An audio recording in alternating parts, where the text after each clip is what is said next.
good evening, everybody. Welcome to this webinar this evening. My name is Scott Lucy. I'm the Business Development Director for Duolife here in the UK and in Ireland. And we'd like to start the evening just by giving you a little bit of background regarding our association here. So Duolife puts people in the center of all that we do. That's the mission behind every project our company undertakes. And one such project is the World Healthy Living Foundation, of which Duolife is the founder and funder since its beginnings back in 2015. The foundation promotes education in the field of healthy living, inspiring individuals how to take care of their health and improve the quality of their lives. Now, we'd love you to know where you are, where you're calling in from. So please put your city and your country in the chat so we can see where you're coming in from. As you can see here, we've been operating now for 7 years. We have experts in different countries, 27 experts, organizers, ambassadors, and the conferences we're holding and participants, as you can see, some very impressive figures since we started just 7 years ago. So with the support of our experts, the foundation communicates through a variety of educational solutions, including publications, lectures, and practical classes. So you'll see here the next slide is how you can contact us regarding your input from Facebook, on Instagram. Really check out the Institute to understand it in various different languages, and you can sort of find out more information there. So the next slide shows you our speaker this evening, and it's my honor and privilege to introduce to you Dr. Dorian Dugmore from England. And Dr. Dugmore is the founder and CEO of the Wellness Academy. He has a Ph.D. in cardiovascular medicine and is recognized as an expert in cardiovascular health, preventative medicine, and wellness.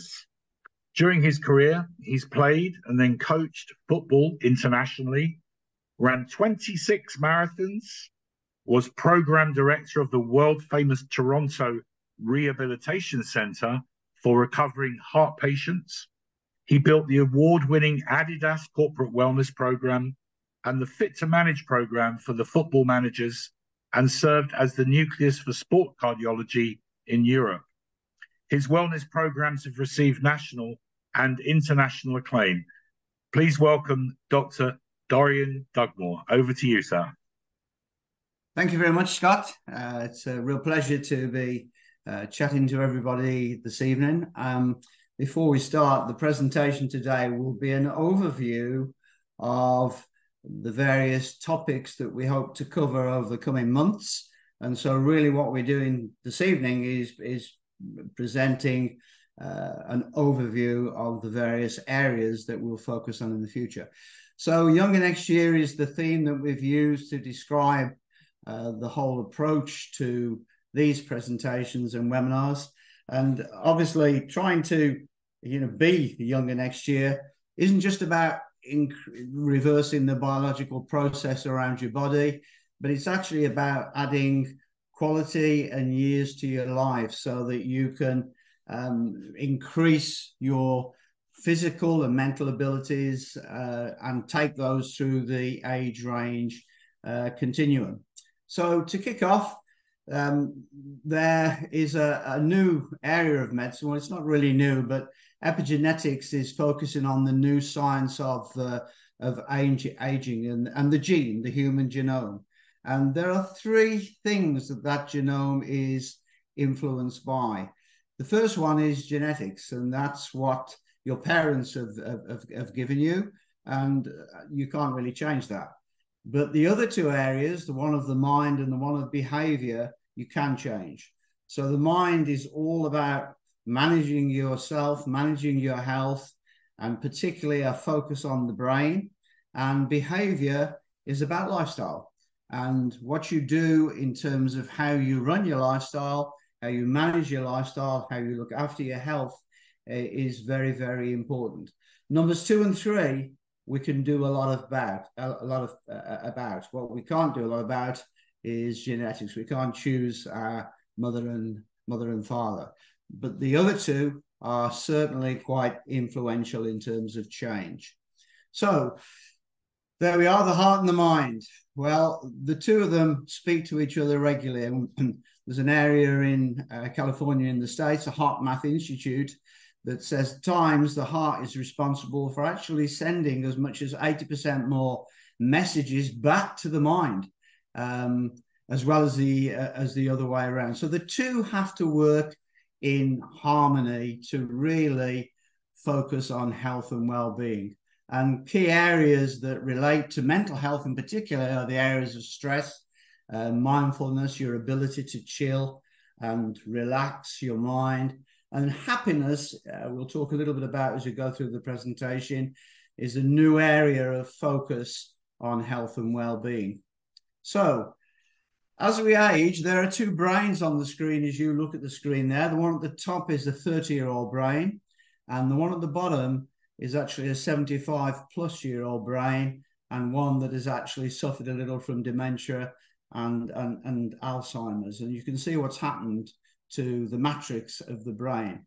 As we age, those convolutions tend to increase in space between the matrix of the brain, and the effect of that can be quite significant as we age.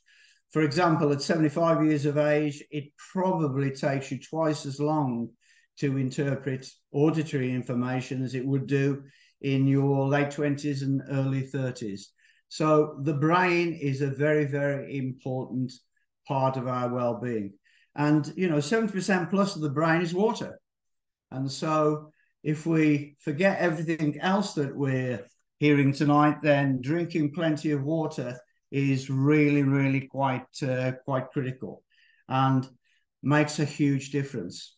20% of energy is used by the brain.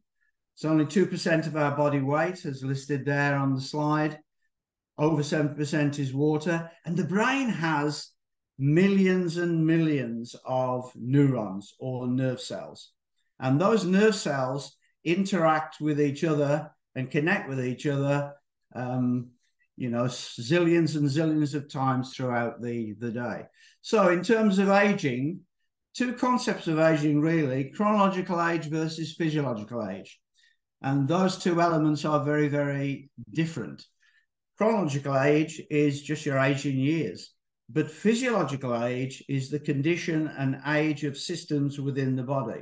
So you can be 50 years of age, but have a physiology of somebody that's 10 or 20 years younger. And so the two are important concepts that relate to aging. And one of the areas we'll look at in the future is how the body ages, how the systems of the body age, and what we can do to offset particularly premature aging.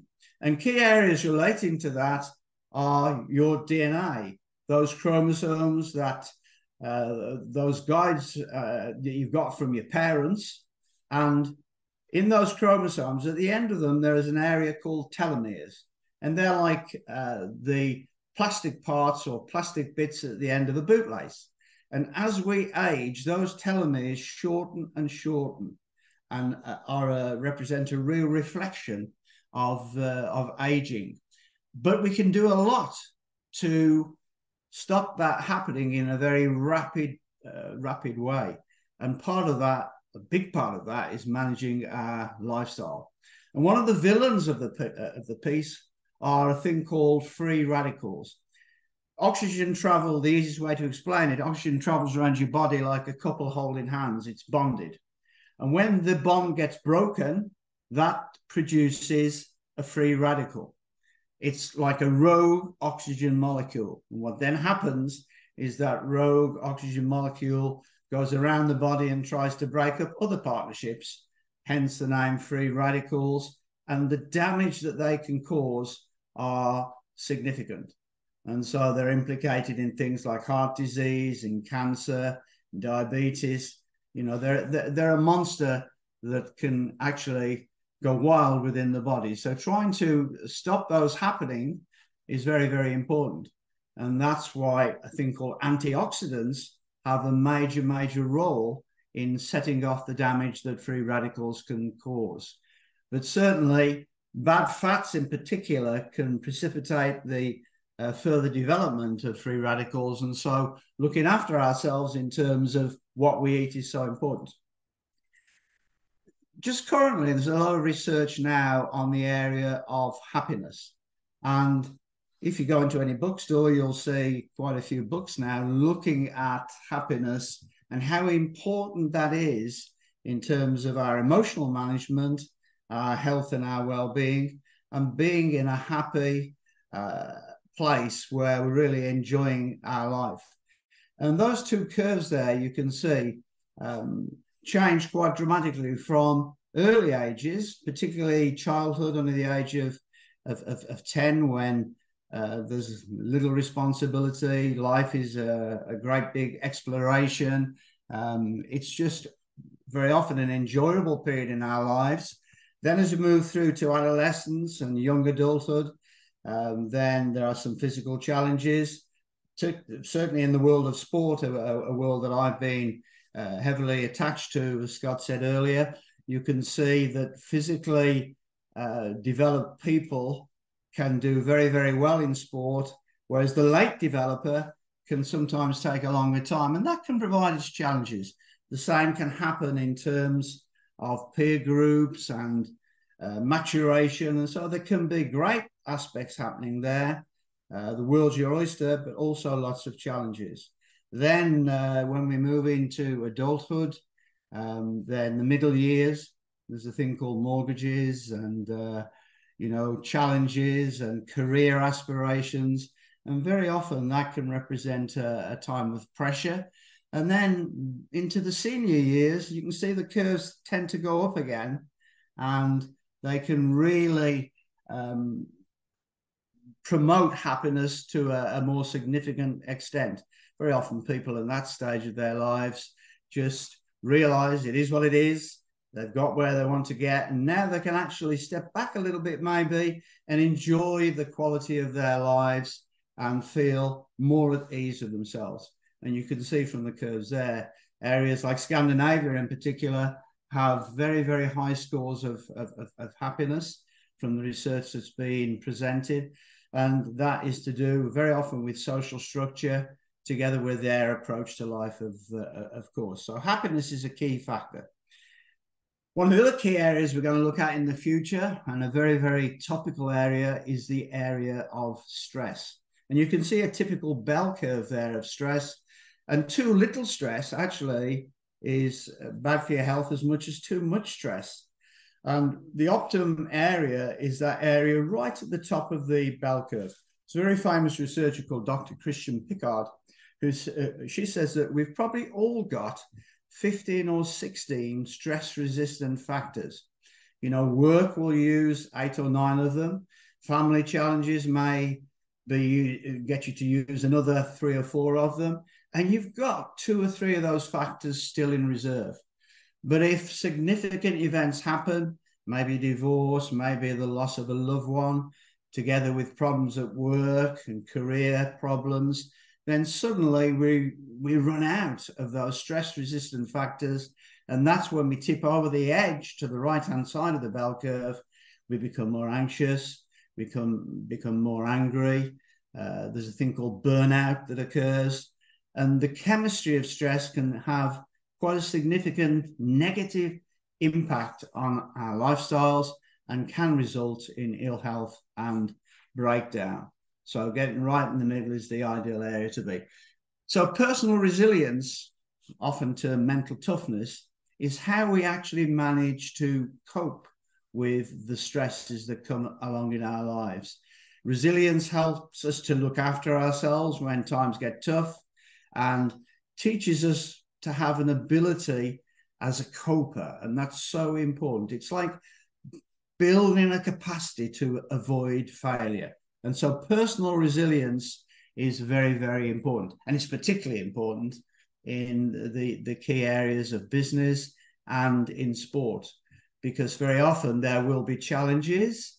And I think one of the most famous basketball players, Michael Jordan, said that when he used to fail, he would see failure merely as a stepping stone to success.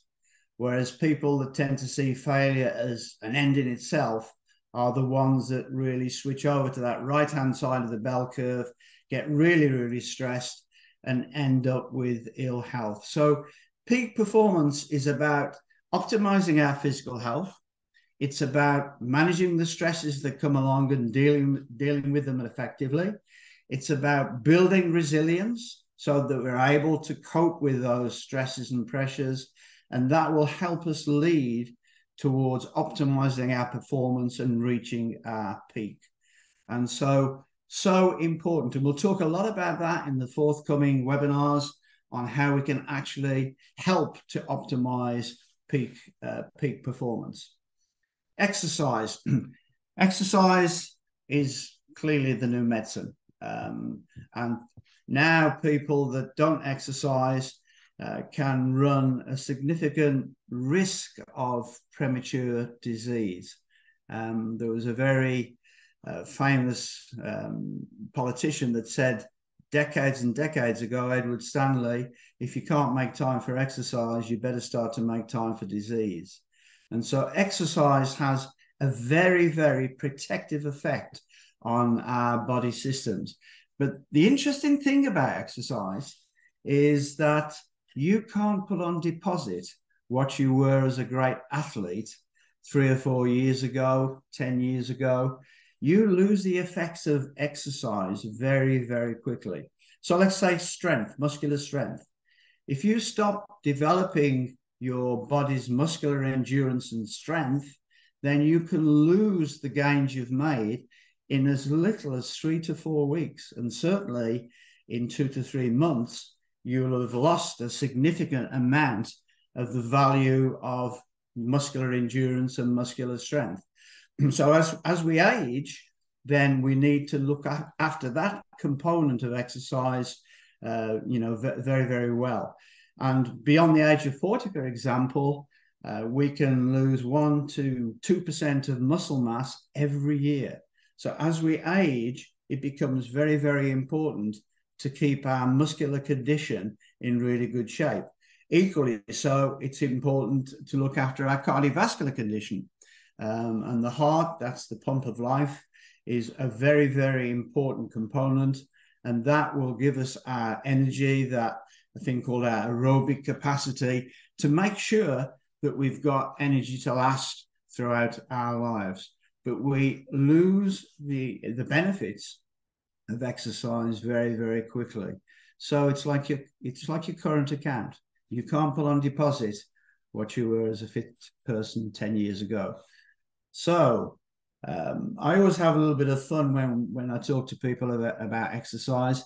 It is actually quite critical to, if you like, compartmentalize different people's approach to exercise. And so just to try and motivate them to begin exercising, I use 5 or 6 of these exercise categories here. So what's the exercise-free zoner?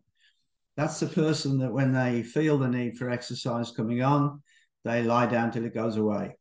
They have no intention of exercising. They're not really interested in exercising. And very often these are the people that can very often put on lots of body weight and are adverse to exercise. And then there's a category I call the yeah but exerciser. That's the person that said, I realize that exercise is important and I probably need to do a lot more of it, and I'm going to start tomorrow. Yeah, but when they get up, they say, yeah, but it's raining, so I won't be able to actually start the exercise today. Oh, I've got an important Zoom meeting. I was going to start exercising this morning. Yeah, but I'll do it another day. So they put off exercising and use that as an excuse. Then there's the people, you sometimes see them jogging along the road, and they're the hard slog category of exerciser. They're the sorts of people that it looks very, very painful to watch them, because they do it and they make themselves do it, but it's almost as if they're forcing themselves to exercise and not really getting any great enjoyment out of the exercise. And then there's another category of exerciser I call the Energizer Bunny. And the Energizer Bunny is the person that all they ever talk about is exercise. All their friends are gym friends and people that are regular exercisers. Any social events they go to has a preponderance of exercise associated with it. So everything in their lives is about exercise, and that's their one and only function. That can be very boring. So life's about balance, isn't it? And then we've got the next category. I call them yesterday's hero. And yesterday's hero, that's the person that stands in front of the mirror and says, oh, crumbs, is that really my body? And used to be like that 10 years ago. And they visualize the fact that they can't really get back those days that they had in their halcyon days when they were nice and slim and fit and were obviously exercising a lot more. And then there's the final category I like to have fun with. That's the never again exerciser.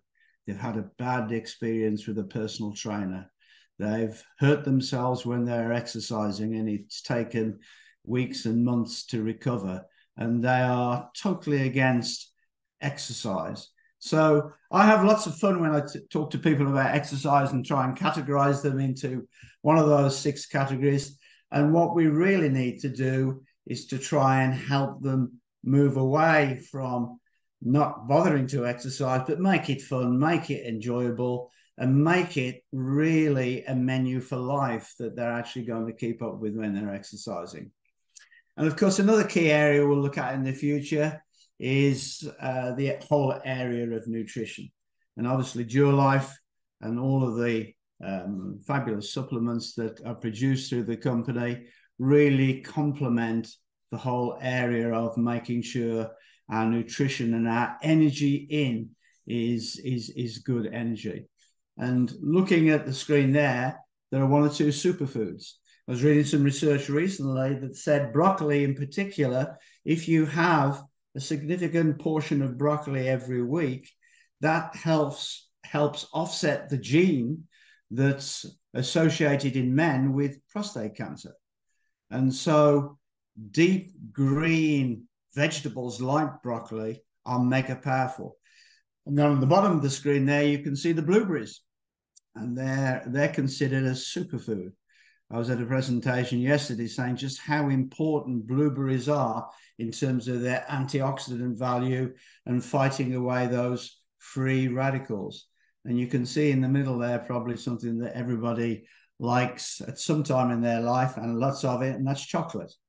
Well, chocolate sometimes gets a bad rap, and certainly dark chocolate can be full of antioxidants and can be quite beneficial for you. So looking at the food that you eat is very, very important. And we'll talk a lot about that in the future when we look at the webinar that relates to nutrition and to food. And in the middle there by the broccoli, looking at fish. Well, fish, particularly oily fish, is very, very important. The omega-3, omega-6, omega-9 fatty acids are so important for brain health and developing some of the connective fluids in the brain, things like serotonin. And so 2 to 3 portions of fish every week, particularly oily fish, salmon, mackerel, to a degree tuna. Some of those fishes are so important to our health, and we should all be eating them. So looking at food is so, so important. And then there are other foods that can carry some risk. One of the problems we have with foods is the fact that due to some of the ingredients that now go into our soil, some of the pesticides, some of the treatments that the soil gets, very often the nutrients in our food that we take off the supermarket shelves isn't as good as it should be. And so when we look at some of the Duolife products, particularly the 2 on the screen there, that are Duolife Day and Duolife Night, they've got some natural plant extracts absolutely loaded in vitamins and minerals, antioxidants, amino acids that can significantly complement some of the lack of nutrients that very often we get in our foods that we take off the supermarket shelf. And more we need to realize the value of supplementing our foods with products like that to give us the nutrition that we need for a healthier lifestyle and for lots of energy. So 2 great products there. So we just mentioned energy. Energy management is a key area we'll look at in the future. And I use this energy management slide very often to work with sports people, to work with chief executives and leaders. And if you look at the left-hand side of the slide, if you're having a very, very challenging day, things aren't going right, you're just, anything you touch doesn't work out, it's just a pretty miserable day. I ask people to give me words that describe how they feel during days like that, and they come up with words, as you can see on the screen there, like frustrated, angry, anxious, defensive. They're frowning when you look at their appearance. They don't have a sense of humor. It's a very, very stressful day. They're trying to squash 36 hours into 24 hours. It's a tough day. When in the bottom quartile there, the bottom square, I ask them how they feel when they go home after a day like that. And some of the descriptions they give me are loss of interest, a little bit cynical, they're exhausted, deflated, they're burnt out. What's the chemistry of that? Well, the chemistry of that is the stress chemistry. It's the chemistry of adrenaline that raises your blood pressure, of cortisol that can damage your immune function, of a thing called interleukin-6 that can irritate the inside of your arteries. And that chemistry can be actually very damaging to your health. And that stress chemistry is as hazardous as things like high cholesterol, high blood pressure, high blood sugars. Compare it with the right-hand side of the emotional landscape and the energy management quadrants there, and you see the word resilience. And if you look at the top quadrant there, imagine you're having a day that's challenging, but everything you touch turns to gold. It's a super day, you're winning, things are going well, you're just having an absolutely great day and you feel on top of the world. And you ask people to give you words that describe how they feel during a day like that, and they say things like dynamic, they're passionate about what they're doing, they're confident, they're joyful, they're well connected. And the 2 key words that always come up there are words like they're energized and they're fully engaged. And then when you ask them at the bottom right-hand quadrant, as you look at the screen, how do they feel after a day like that? They feel cool under pressure, they feel in control, they feel relaxed, they feel peaceful. And very often they'll celebrate the success of a day like that. Surprise, surprise, the chemistry that goes with that is completely different.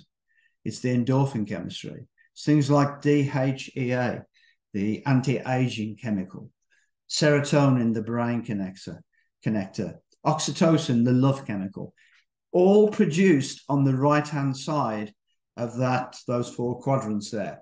So if you're managing your energy, you need to have significant periods of time over on the right-hand side with the right sort of chemistry that supports it, that will benefit your energy and build your resilience, compared to the left-hand side, which is the stressful side, that actually can be harmful for your health, can develop chemistry in your body that can cause illness and significant fatigue.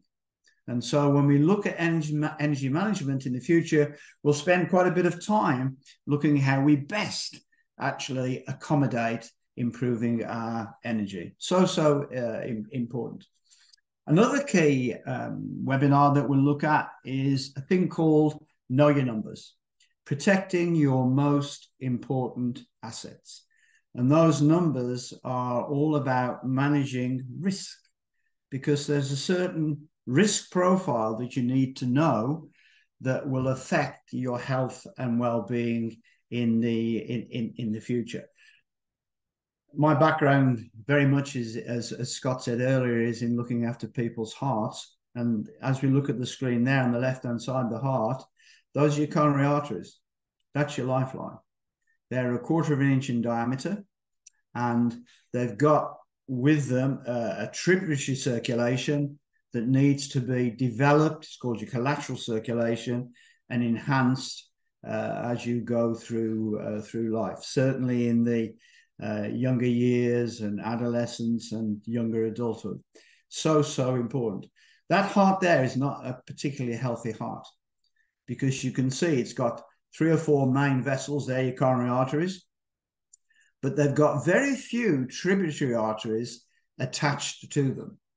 Now, what can happen over time is those main arteries, called your coronary arteries, can be blocked with a collection of cholesterol and metabolites that literally fur up the inside of the arteries, like a sedimentation inside a rust inside a water pipe. And over time, the passage of blood through those arteries is compromised. And when they become completely blocked, or part of those, it's called plaque, part of the plaque ruptures, that's the precursor to a potential heart attack or stroke or renal failure. So keeping yourself with a healthy heart is critically important.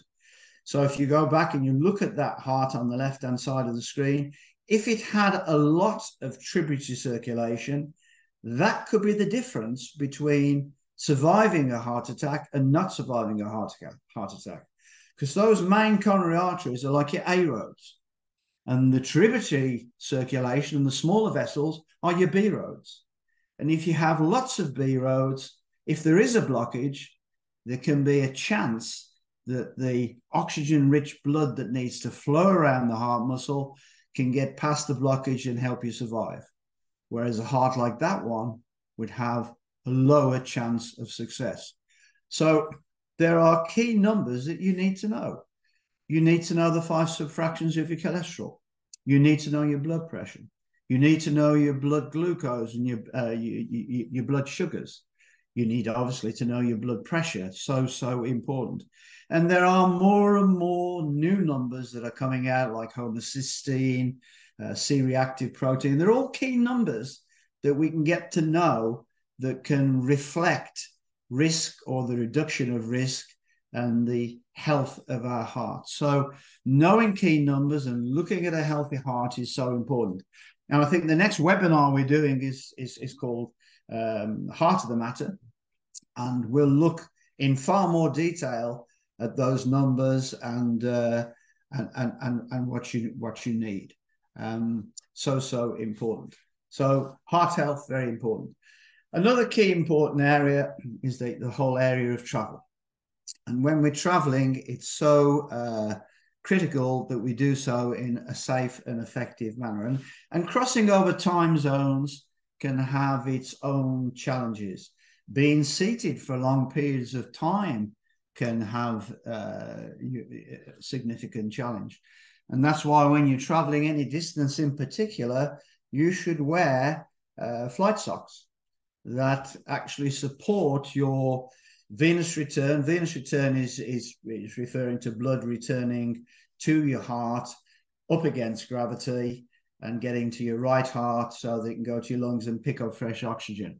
So when you travel long distance for long periods of immobilization, then you should be wearing flight socks, because they will then help compress, and they're very often called compression socks.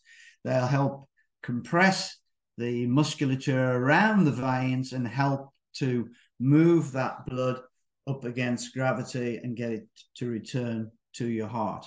So important. And dealing with the differences in time zones is critically important too.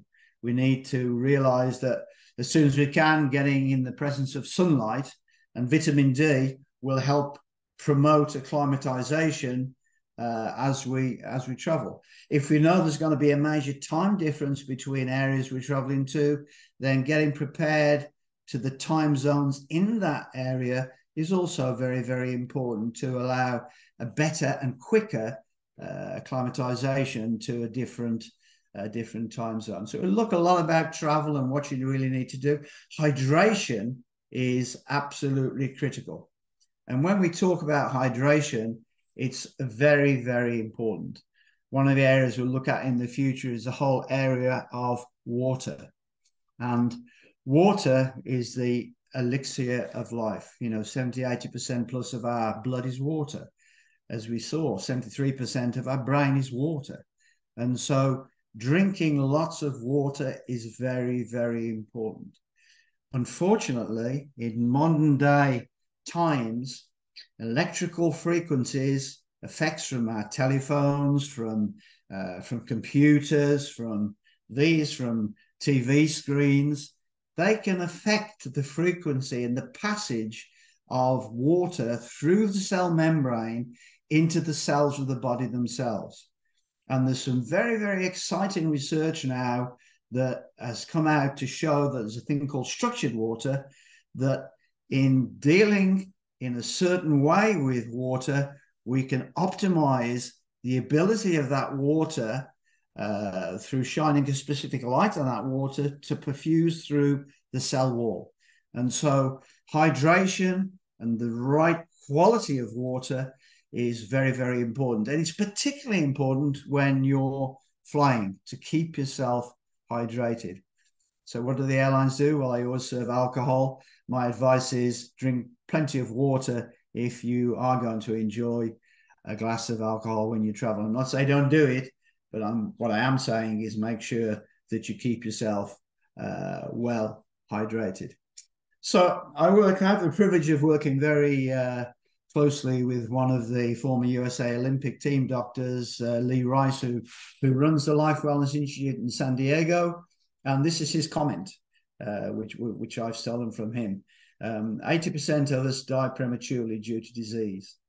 And those diseases are, in 80% of the areas, very often lifestyle-related diseases that relate to not looking after our health and well-being and really understanding how important, 4 areas of health and well-being are: the physical health, the emotional and mental health, our own spiritual health. And that doesn't mean religion. That means what we do outside of family and work for ourselves. And then the 4th area I think is very important, and that's the area of risk. Knowing our numbers and making sure we keep a check on them as we age. So only 1 in 10 of us live the life that we should really expect.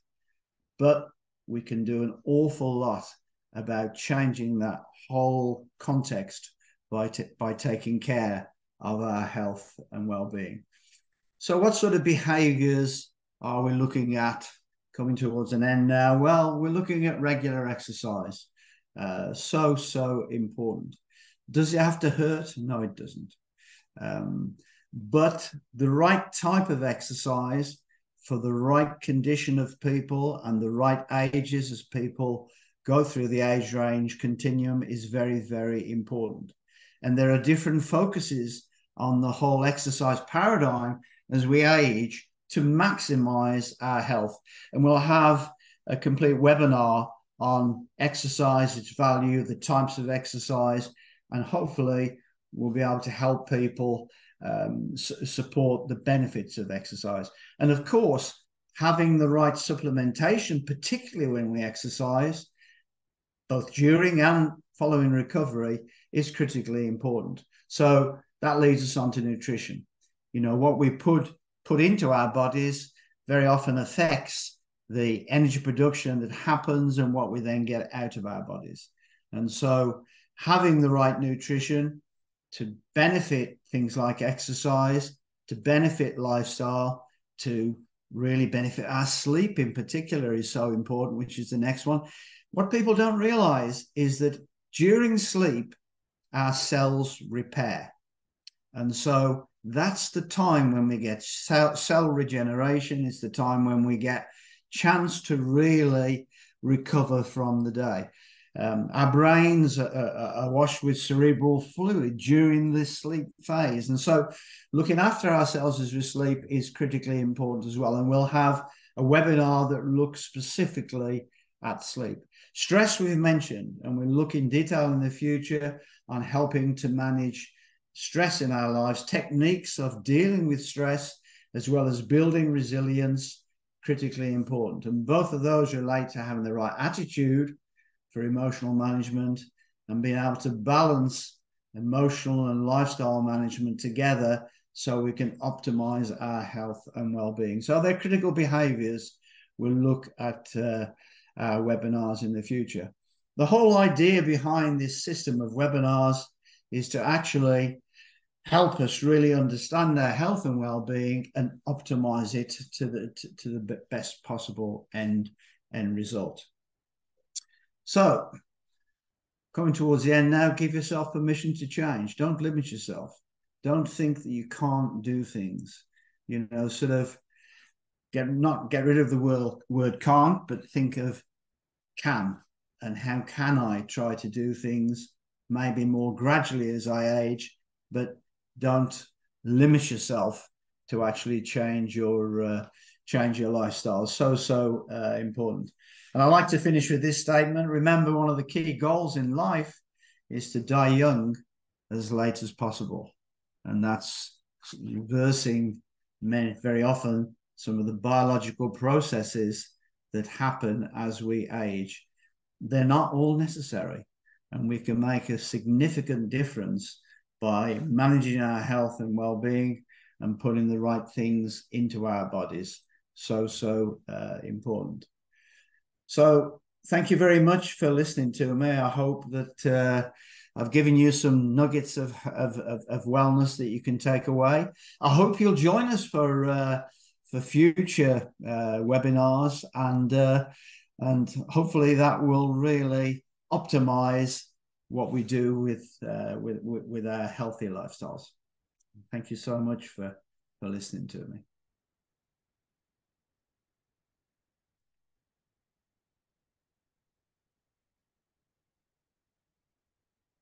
Next seminar, Heart of the Matter.